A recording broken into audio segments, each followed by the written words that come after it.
Welcome to pioneer study centre. আমি আবার class 10 এর একটা খুব মিষ্টি একটা গল্প পড়বো।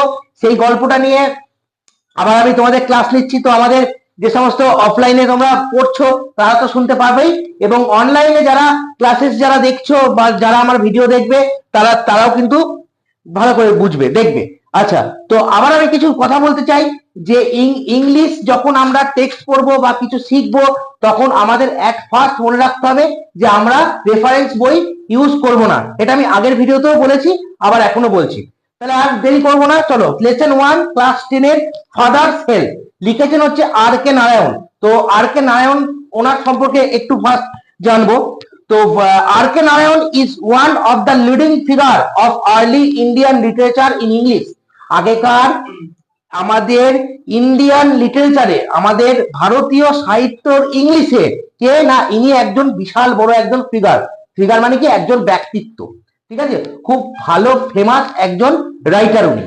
His notable work include the Malgudi days and the guide. তার লেখা দুটো বিখ্যাত গল্পের নাম কি না, Malgudi days and the guide. সত্যি করে অসাধারণ একটা মালগুড়ি ডেজ, মানে একটা বিশাল বড় একটা বই, মানে অনেক ওখানে আছে, লম্বা। যাই হোক, হি ওয়াজ অ্যাওয়ার্ডেড দ্য সাহিত্য academy award in 1958 for the guide. এই যে দ্য গাইড বলে যেই গল্পটা বা যে কাব্যটা, সেইটার জন্য 1958 সালে উনি সাহিত্য একাডেমি অ্যাওয়ার্ড পেয়েছিলেন।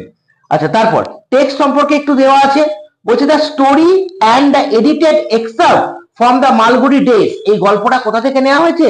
মালগুড়ি। আমি প্রথমেই বললাম মালগুড়ি ডেজ হচ্ছে একটা লম্বা একটা গল্পের সিরিজ, যেখানে বিভিন্ন ধরনের কি না, তখনকার আমাদের যেমন আমাদের এটাকে যেমন আমরা বলি আগেকার বাংলাকে বলি গ্রাম বাংলা, সেরকম এটা হচ্ছে সাউথের দিককার ভিলেজের একটা কালচারাল কিছু নিয়ে উনি এখানে লিখেছেন। তো সেইখানে বিভিন্ন ওখানকার কালচার থেকে বিভিন্ন স্টোরি বা যে তিনি নিজে রিয়ালাইজ করেছেন সেরকম কিছু জিনিস তুলে এনেছেন। এনার লেখা গল্প হচ্ছে সবই হচ্ছে কালচারের, এবং কোনো না কোনো সংস্কৃতি বা কোনো না কোনো কালচারকে বিলং করে গল্পগুলো লেখা। একটা গল্প হচ্ছে তোমার মানে অবাস্তব নয়, ঠিক আছে, সবই রিয়ালিস্টিক। আচ্ছা, তো দ্য স্টোরিটা নেওয়া হচ্ছে মালগুড়ি ডেজ থেকে। ইজ অ্যাবাউট এ ইয়াং বয়, যেখানে বলা হয়েছে একটা ইয়াং বয় কল্ড, যার নাম হচ্ছে স্বামীনাথন। ঠিক আছে, ভালো করে দেখবে। একটা ছেলে, বাচ্চা ছেলে, তার নাম হচ্ছে তোমাদের মতনই বাচ্চা ছেলে, যার নাম হচ্ছে স্বামীনাথন। উচ্চারণ দেখবো যেন উচ্চারণে প্রবলেম না হয়, প্রোনাউন্সিয়েশন দেখবে ভালো করে। স্বামীনাথন হু ইজ উইলিং মানে কি ইচ্ছা, আর আনউইলিং মানে অনিচ্ছা। যার অনিচ্ছা ছিল টু গো টু স্কুল, মানে স্কুলে যাওয়ার অনিচ্ছা ছিল, অনীহা ছিল, স্কুলে যাবে না। But is forced by his father to attend school, কিন্তু তাকে তার বাবার ফোর্সে, মানে বাবা তাকে বাধ্য করেছিল স্কুলে যেতে। এরকম হয়, তোমাদের কি হয়? ডেফিনেটলি হয়। স্কুলে যেতে আমাদের অনেকেরই ভালো লাগে না।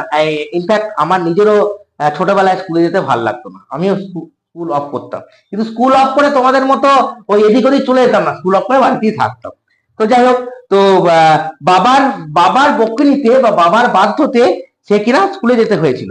দ্য স্টোরি এক্সপ্লোরস, এইখানে এই গল্পটাতে আমরা দেখব কি এক্সপ্লোর করা হয়েছে, যে হাউ, কিভাবে, through the events that follow, এখানে একটা ঘটনা ঘটেছিল।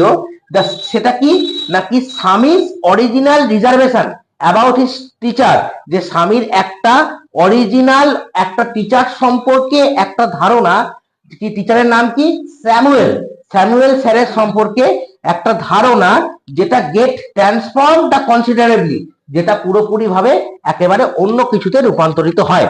যেটা স্বামী কি করেছিল, টিচারের সম্পর্কে, স্বামীনাথন তার স্যার স্বামীর সম্পর্কে একটা ভাবনা দিয়েছিল, সেটা পরবর্তীতে একটা অন্য মোড় আসে, অন্য দিকে সেটা ট্রান্সফর্ম হয়ে যায়।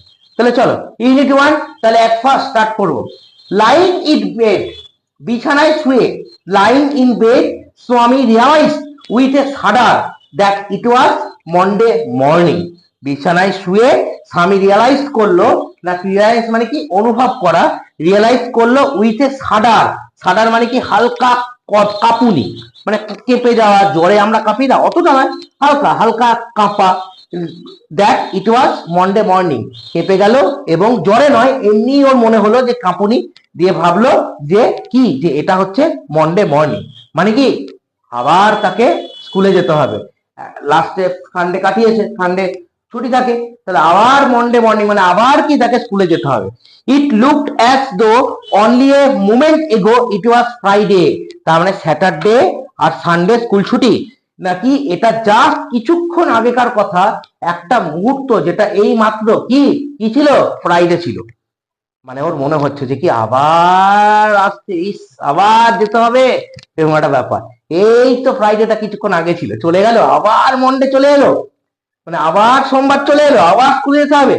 অলরেডি মন্ডে ওয়াজ হেয়ার, কিন্তু মন্ডে অলরেডি এখানে ছিল। And he hope he did not have to go to school, এবং সে এটা আশা করেছিল যে আজকে সে আর স্কুলে যাবে না, ঠিক আছে, স্কুলে যাবে না। অ্যাট 9 o'clock স্বামীনাথন ওয়েল্ড, একটা 9 o'clock স্বামীনাথন ওয়েল্ড করলো যে I have a headache. Swaminathan ভাবলো কি কি বললো, যে বললো যে ওয়েল মানে কি, ওয়েল মানে কি বলো, হ্যাঁ কি কি গোড়া, ওয়েল্ড মানে কি, আর কেউ চিৎকার করা, যে চিৎকার করে বললো আই হ্যাভ এ হেডেক, আমার মাথা ব্যথা, মানে কি ওর যে মাথা ব্যথাটা সে বলছে। মাদার জেনারাসলি, মা তখন সেখানে এলো এবং জেনারাসলি নর্মালি ভাবে, খুব খুব তার উপর খুব জেনারাস হয়ে, মানে খুব সদয় হয়ে, কড়াকড়ি না করে, আচ্ছা বাবা ঠিক আছে বাবু শোনা, এরকম করে সাজেস্টেড করলো, ঠিক আছে বাবা, দ্যাট স্বামী মাইট স্টে অ্যাট হোম, মা বললো যে ঠিক আছে তুই আজকে থাক, যে স্বামীনাথন আজকে যেন বাড়িতেই থাক, এরকম সে বললো। At 9:30 when he ought to have been in the school prayer hall, 9:30 তে ওর যখন, ওট মানে কি উচিত, ওর যখন উচিত কোথায়, প্রেয়ার হলে থাকা উচিত, স্বামী was lying on the bench in the mother's room, স্বামী তখনও তার মায়ের ঘরে বেঞ্চের মধ্যে শুয়ে আছে। তাহলে যখন ওর কোথায় থাকা উচিত, স্কুলের প্রেয়ার হলে থাকা উচিত, তখনও কিন্তু মায়ের ঘরেই আছে। ঠিক এইবার হচ্ছে গল্পের আবার মোড় এলো। ফাদার, সেই সময় বাবা এলেন। ফাদার আস্কিং, বাবা জিজ্ঞাসা করলেন, কেমন করে উচ্চারণ করে দেখবো, ভয়েসটাকে দেখবো, কেমন করে বলছেন, have you no school today, এই তোর আজকে স্কুল নেই। বাবা কিন্তু এবার বাবা নিশ্চয়ই নম্র ভাবে বলবে না, মায়ের মতো, স্কুলে যায়নি তো, তাহলে আস্তে করে কেন বলবে, কড়া করে গম্ভীর করা, have you no school today, তোর আজকে স্কুল নেই। তখন স্বামী রিপ্লাই, স্বামী তখন ম্যাও করে বলছে কি, হেডেক, মাথা ব্যথা। তাহলে এটা আবার কিন্তু তোমাদেরকে আমাকে যখন নেক্সট দিন বলবে, তখন কিন্তু ওরকম হেডেক এরকম বললে হবে না, কিন্তু মিউয়ে হেডেক, মাথা ব্যথা, বাবাকে যেরকম করে বলা হয়, ঠিক আছে। তখন বাবা আবার রেগে গিয়ে বললেন, ননসেন্স, গর্ধব, বোকা, ননসেন্স, এটা কি, ড্রেস আপ, তাড়াতাড়ি জামা পর এন্ড গো। তাহলে এটা কি কি বলছে, অর্ডার করছে, বাবা অর্ডার করছেন জামা প্যান্ট পরো এবং স্কুলে যা। আবার স্বামী ম্যাও করে বলছে হেডেক, কিন্তু বাবা আমার তো মাথা ব্যথা, হেডেক। তখন বাবা আবার বলছে, এই কথা হচ্ছে বাবার, বেশ, তাহলে একটা ফাদার বলছেন, একটা স্বামীনাথন বলছেন, বলছে লোভ অ্যাবাউট লেস অন সানডে, তোমার সানডের অলসতা আমি এইগুলো একটু এবার কমাতে হবে। সানডেতে যেই লোভ মানে কি, আইডলনেস মানে হচ্ছে অলসতা, সানডেতে তোমার যে কুড়েমিগুলো তুমি করো সেইগুলো একটু কমাতে হবে। and you will be without a headache on Monday, তাহলে তোমার কি হবে, মন্ডেতে আর মাথা ব্যথা করবে না। বাবা এরকম একটু কড়া ভাবে বলছে। স্বামী new how strict his father could be, স্বামী জানে তার বাবা কতটা কড়া, কতটা ডেঞ্জারাস। কড়া, স্ট্রিক্ট মানে হচ্ছে রাগি না, মানে কড়া, মানে করতে হবে, এটা করতে হবে, ওটা করতে হবে, মানে উচিত জিনিসগুলো করতে হবে। So he change his practice, তাই সে কি করলো, তার প্র্যাকটিসটাকে চেঞ্জ করে দিল। কি কি বললো, I can't go so late to the class, বাবা ফাদার আমি তো ক্লাসে দেরি করে যেতে পারবো না বাবা। কি দেখছে স্বামী, যে মাথা ব্যথা দিয়ে আর বাবাকে টুপি পরানো যাচ্ছে না, তাহলে একটু কাজ হচ্ছে না মাথা ব্যথা দিয়ে, গুড, মাথা ব্যথা দিয়ে, তাহলে একটু অন্যদিকে দেখি, বলছে বাবা I can't go so late to the class, আমি তো ক্লাসে দেরি করে যেতে পারবো না। ইউ উইল হ্যাভ টু, বাবা আবার করা করে বলছে, তোকে করতেই হবে, তোকে যেতেই হবে। কেন, কারণ it is your own fault, তোর কারণে হয়েছে মাথা ব্যথা, আমার কারণে নয়। বাবা বলছে তাহলে তোকে যেতেই হবে। স্বামী দেখছে বেচারে তো কিছুই কিছু হচ্ছে না, তখন ও আবার একটা, তখনই একটা ব্রেনের মধ্যে আবার একটা থিঙ্কিং নিল, বলছে what will the teacher think if I go so late, বলছে টিচার কি বলবেন, কি মনে করবেন যদি আমি স্কুলে দেরি করে যাই। বাবা আবার বলছে টেল হিম, ওনাকে বলে দেবে you had a headache and so are late, তোমার মাথা ব্যথা এই জন্য তোমার লেট হয়েছে। তো ওনাকে সত্যি কথা বলে দেবে। কে বলছে? বাবা কড়া হয়ে বলছে।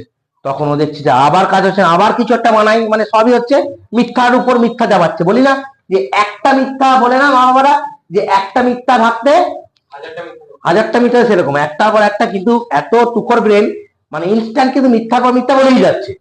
ঠিক আছে, তারপর বলছে he will scold me if I say so, বলছে উনি তো আমাকে বকা দেবেন যদি আমি এটা ওনাকে গিয়ে বলি। তাহলে আমি কি করে স্কুলে যাব বাবা? মানে কি করে স্কুলে না যেতে হয় সেইটা বারবার করে ভাবছে, বলছে উইল হি, তাই নাকি, লেট আস সি, তাই, হোয়াট ইজ হিজ নেম, ওনার নাম কি? বাবা কড়া করে বলছে কে, সে কে, ওনার নাম কি, হোয়াট ইজ হিজ নেম। তখন বলছে কার কার নাম বলে বুঝতে না পারে, বলছে স্যামুয়েল। ঠিক আছে, বলছে Samuel sir, Samuel. Does he always scold the student, তিনি কি সর্বদা বাচ্চাদের এরকম বকাবকি করেন? বাবা বলছেন সর্বদা করেন।